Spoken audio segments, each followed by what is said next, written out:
आज है हमारी संतोष कुमार द्वारा लिखित कहानी मैं तेरे प्यार में पागल का भाग 30। पिछले भाग में आपने पढ़ा कि दादी माँ रिद्धिमा को प्रशांत की पहली शादी की हकीकत बताती है, जिसे सुनकर उसके दिल में प्रशांत के लिए प्यार उमड़ता है। वह सब कुछ भूलकर उसकी पसंद का खाना बनाती है और उसकी फेवरेट नीले रंग की साड़ी पहनकर तैयार होती है। सब ठीक होने वाला था कि प्रशांत के मोबाइल पर एक फोन आता है, जिसे रिद्धिमा उठा लेती है। फोन किसी औरत ने किया था। अब आगे रिद्धिमा ने हेलो कहा तो दूसरी ओर से कहा गया, जी मैं प्रशांत सर से बात कर सकती हूँ? आप कौन बोल रही हैं? जी मैं उनके ऑफिस से बोल रही हूँ, मिली।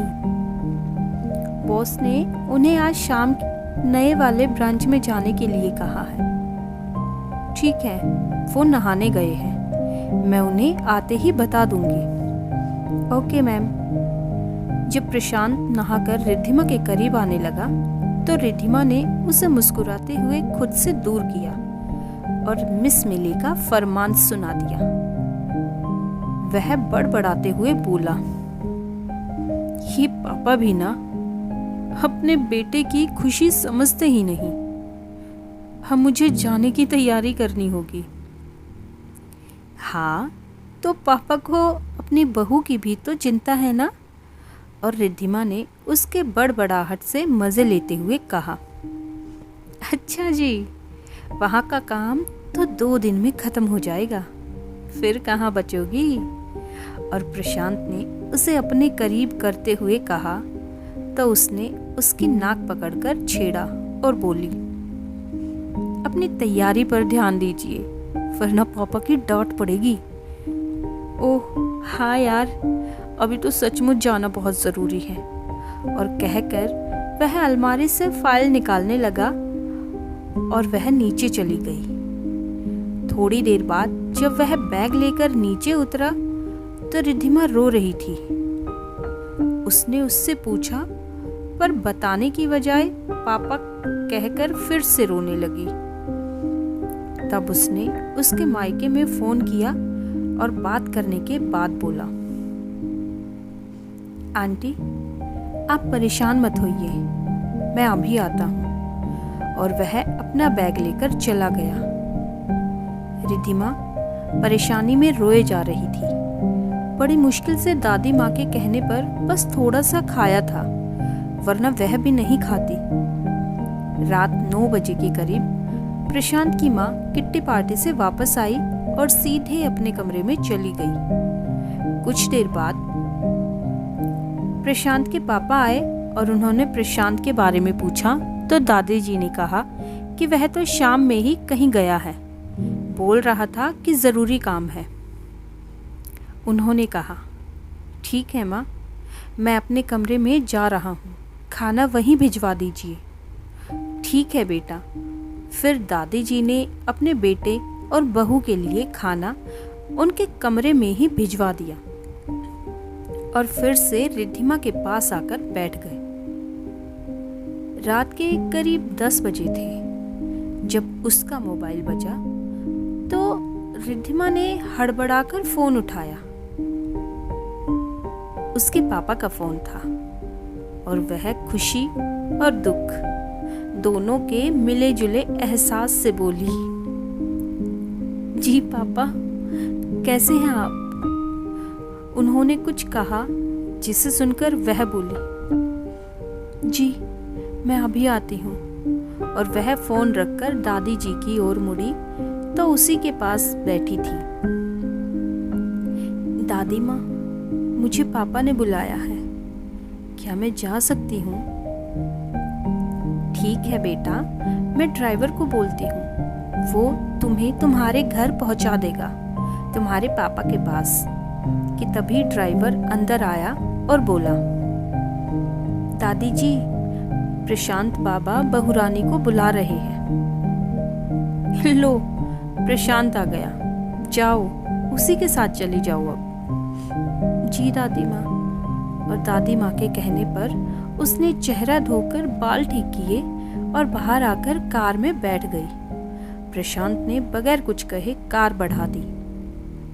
वह कुछ पूछना चाहती थी, पर कार को अपने मायके जाने वाले रास्ते की ओर बढ़ते देखकर वह प्रशांत से कुछ नहीं पूछ सकी। और जैसे ही कार उसके घर के पास पहुंची, वह भागकर अंदर चली गई।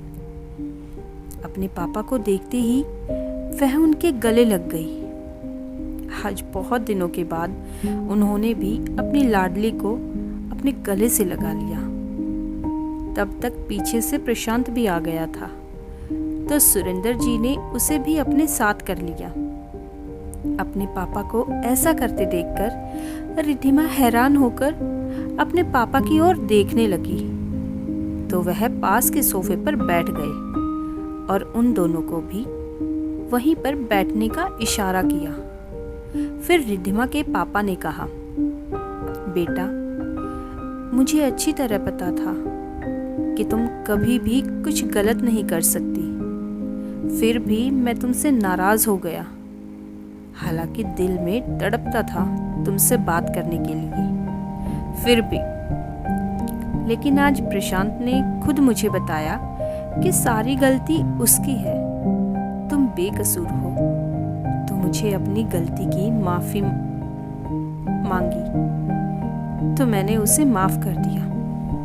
सचमुच बहुत अच्छा इंसान है प्रशांत। अपनी गलती स्वीकार करना हर इंसान के बस की बात नहीं होती। वाकई प्रशांत बेटे, मैं शर्मिंदा हूँ कि मैंने तुम्हारे साथ कितना बुरा सलूक किया, और आज तुम्हारी वजह से मेरी इज्जत बच गई।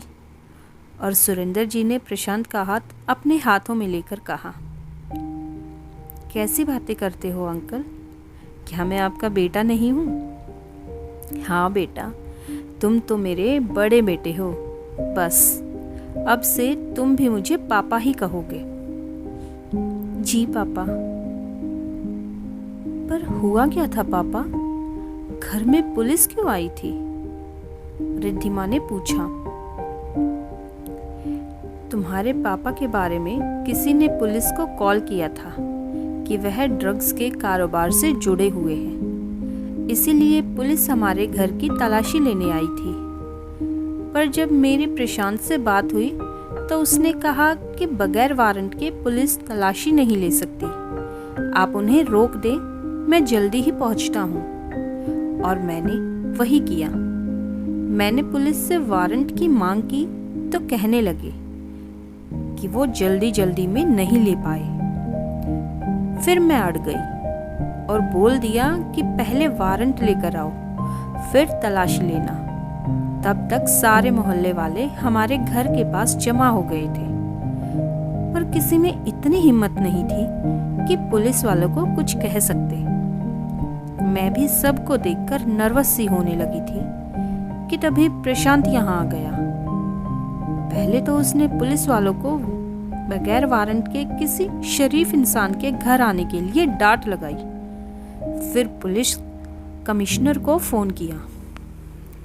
कमिश्नर ने भी उन्हें ऐसी लापरवाही के लिए सुनाया और हमें विश्वास दिलाया कि बगैर जांच किए किसी शरीफ इंसान को परेशान करने के लिए इन सब पर कार्यवाही की जाएगी।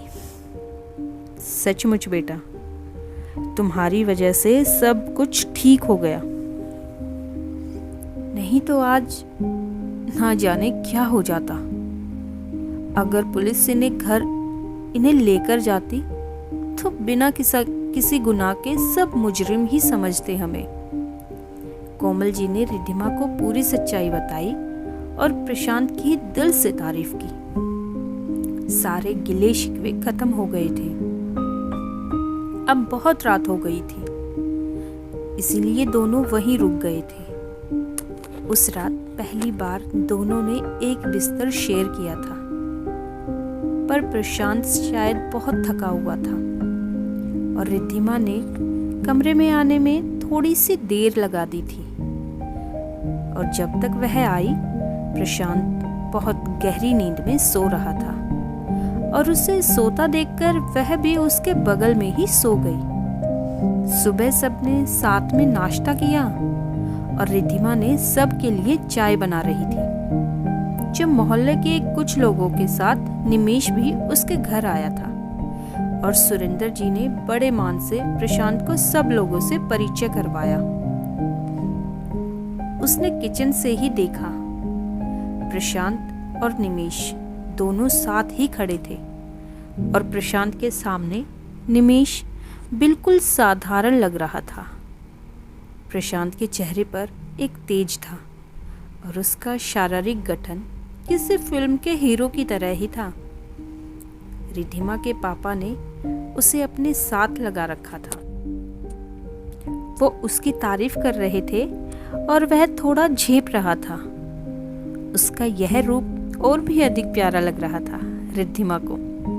थोड़ी देर बाद सब लोग चाय पीकर चले गए। फिर प्रशांत ने भी रिद्धिमा के मम्मी पापा से जाने के लिए इजाजत मांगी और दोनों अपने घर के लिए निकल गए। आगे की कहानी पढ़ेंगे आगे के अगले भाग में। तब तक के लिए आप सबका धन्यवाद। दोस्तों, अगर आपको मेरी आज की वीडियो पसंद आई हो तो वीडियो को लाइक, शेयर और कमेंट ज़रूर कीजिए और कहानी में आगे क्या होने वाला है जानने के लिए चैनल को सब्सक्राइब ज़रूर कीजिए। Thanks for watching and keep spotting.